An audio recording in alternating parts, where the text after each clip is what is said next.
There is absolutely no disregard for the federal requirements. We took that into account.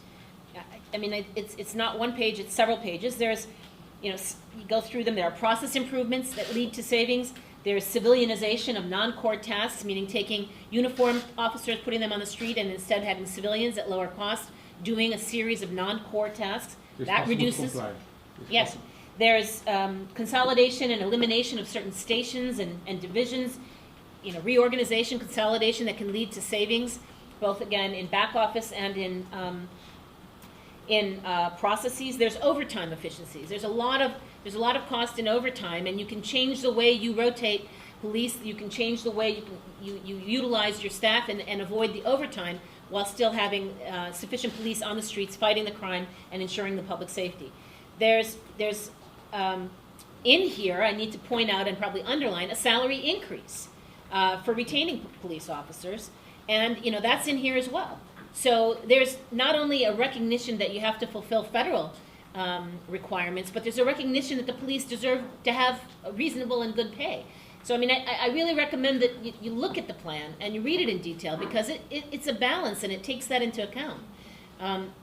The board's view has always been that these very, very critical services, these elements of what's needed to keep people on the island, right?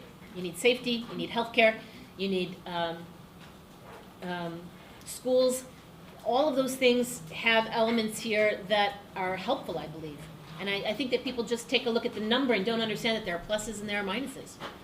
So And with Treasury... Secretary Pesquera, As I said, I don't know. Secretary Pesquera is welcome to come in and talk to me about it, and we will go through it line item by line item, number by number. It's complicated. It's not 10 goes to 5. It's 10 goes to 11 and a half, and then it goes to 9 and a half, and then it goes to 3, and over time, it's not simply someone cutting a budget without thinking. This was done together with the government for the most part, I have to remind you. And it was done in a thoughtful way. What we want are efficient services.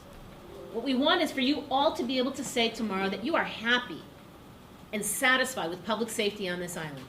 The amount of money that's being paid, you're getting the services you want.